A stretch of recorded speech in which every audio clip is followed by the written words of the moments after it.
There is two government exists. The reactionary government, which is represented by the what we call is ruling class, and the exploited class. Order bago ni Mayor, di lang daw mo patyon. Kung silo na mo bisong, wala na bisong, wala na may silbi.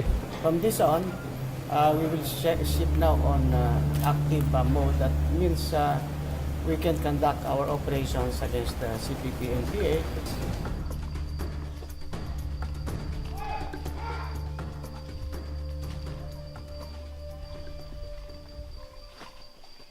When Rodrigo Duterte won the Philippines' 2016 presidential election by a landslide, millions of Filipinos hailed him as the man who would stand up to the domestic and foreign powers who keep the country impoverished.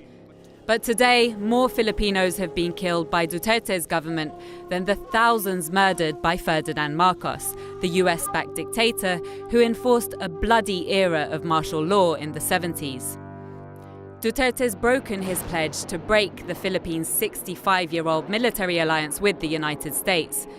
Millions of dollars of US military aid continue to pour in, and last year they went to war together, razing large parts of the Muslim city Marawi to the ground.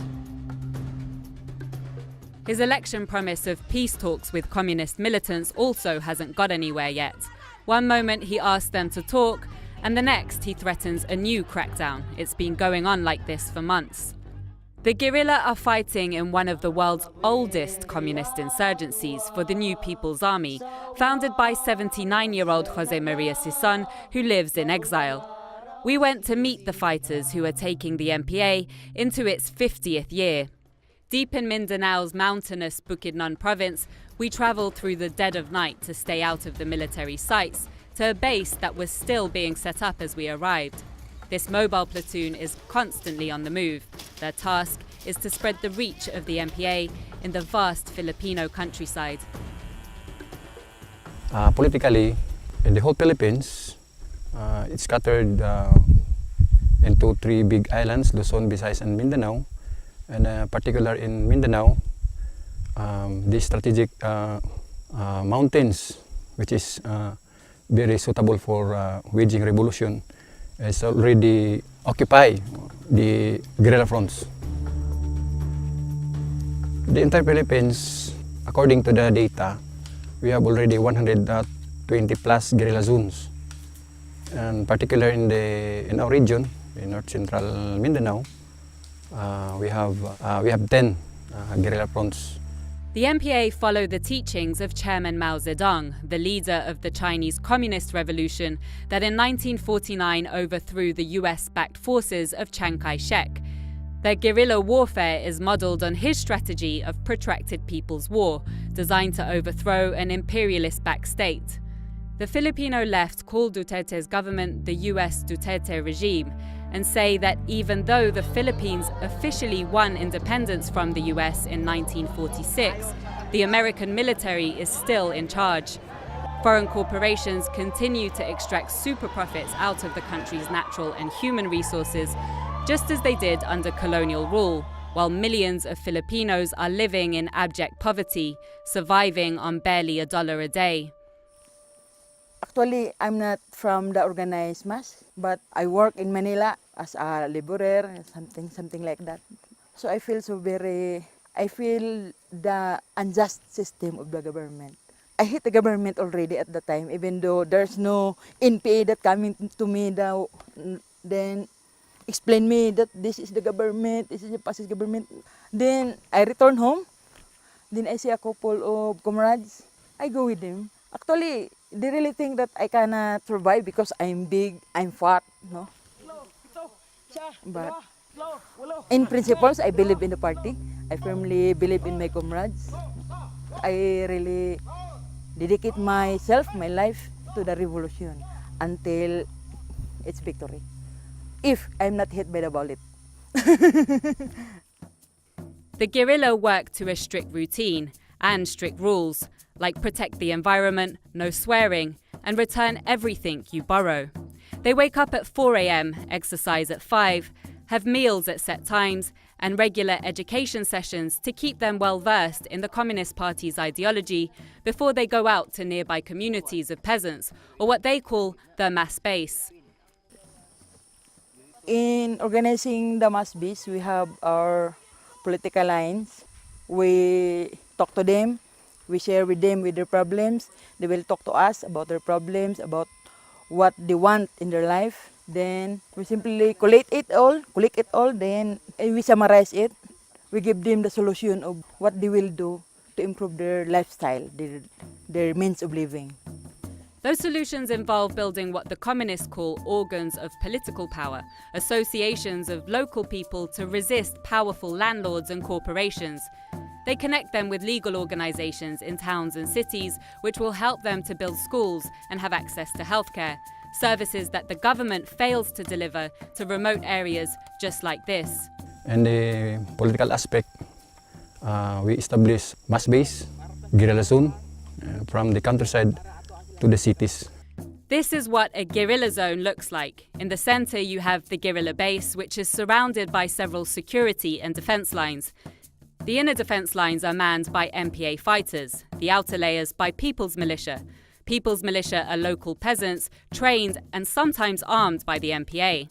Their responsibilities range from overseeing logistics, channeling supplies to the guerrilla base, providing intelligence, all the way up to defending the base and the masses in the guerrilla zone, with arms if necessary. In turn, the NPA trains these peasants to build those organs of political power, their own organizations to deliver social services that the state fails to, effectively a parallel form of government. So the guerrilla zone becomes a thick layer of local peasants who defend the guerrilla base. And when mobile bases like this one move on, the guerrilla zone remains because the NPA leave behind those organs of political power and the People's Militia that they trained. When the 30 says there is no single barrio, the Jose Maria Season Control, we are installing, we are building the political power, political organs. We had to blur many of the guerrillas' faces because some of them, called part-timers, go back into government-controlled territory to build alliances and bring new recruits to the NPA. There are men, women, different age groups, ethnic groups, and LGBTQ people in this platoon, and they were keen to demonstrate that the NPA is more inclusive than Filipino society in general. My parents is not a revolutionary. I think I'm just the only one. I'm just the only one who hold an arm to serve, just to serve the people, to liberate the people. It gave us the militant with serving the people. Anang kaya pod sa kini mga bayot nga mahimong kapakipakinabang kanang useful. Gay is useful to the society. Yeah, they are creative. Yeah. They can design. Of course, let's go to the revolution and design the world and create the new world. Yeah. The situation of the women is, the root cause is the situation of the society. If the whole people liberate, then the women will liberate also. Lorena Mangajas has been a guerrilla for 40 years. She got married in the NPA, escaped jail once, and was released a second time. How do you try to manage the experience or the trauma of having been in jail? To manage the trauma, in the jail I have an task. I was one of the, what we call is the mayor in the jail. The mayor with no municipality. But I was so busy in jail. When I came released, I was immediately go to the countryside. Then do mass work. When one of her children was old enough, she also signed up to the cause. My socialistang kapadolngan. I wrote the song in 1995. The song inspired me that my children is not my own. The owner of is the society. Sige, para sa para sa mga kabataan nga nagunang nabiktima sa pagpanghaylo sa imperialistang kultura o pensa sa kultura. Siyempre, di lagi nalokong sa iyang kaugalingon ra, sa iyahang umba pa sa baki nga nahulog sa balde. Ana nga, di aragid magbalik-balik ba. Ana, kaning unsa ang iyahang pagpangilad bitaw nga maayo ang US, ani ang US. Hala kung pwede lang musinggit nga unsa kamangtas ang imperialistang US sa tibuok kalibutan karon. Kuan ang akong panawagan sa tanang kabatan-unan nga kinahanglan muling kawas-an nga kahimtang.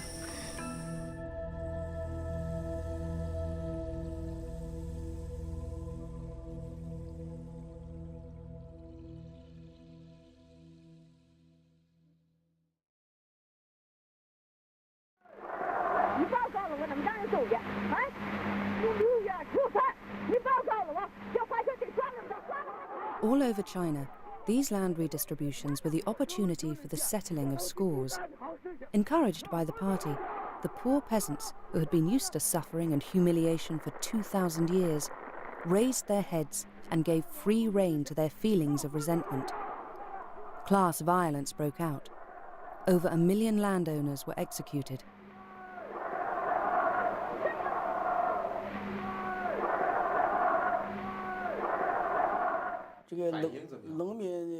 The Chinese peasants had their best 2 years between 1950 and 1952, just after the land distribution and the agricultural reform. In 1950 they were still poor, but life quickly improved from 1952. In my home region we were farming land which was ours, and we had enough to eat. We gave part of our harvest to the state, and we kept the rest for ourselves. That was plenty.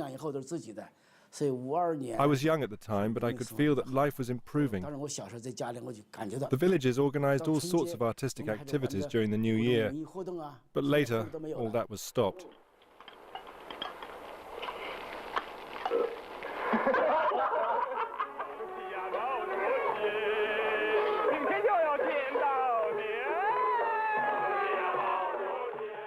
Mao, the liberator of China and the peasants, was revered as a god of the harvests and worshipped as the emperor of the new Red Dynasty.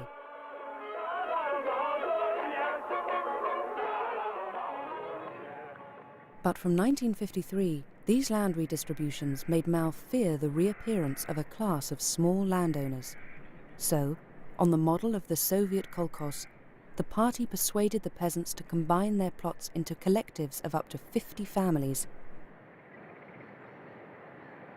This new step was greeted with mistrust, as it meant they had to return the land they had been given 3 years earlier to the community.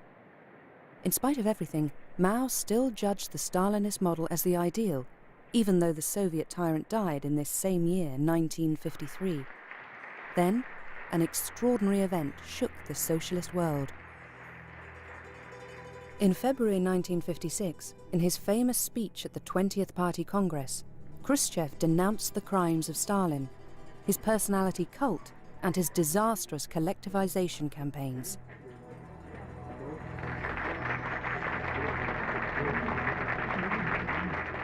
As a result, in China, the Stalinist model praised by Mao was withdrawn. The campaign of agricultural collectivization was suspended, and Mao's ideas were no longer in favor. Am I the reason you get stoned every week now? Build up integrity, got you texting, emailing me, wanting me to feel with you. Baby, just face reality, move on. Sometimes it's hard to face reality.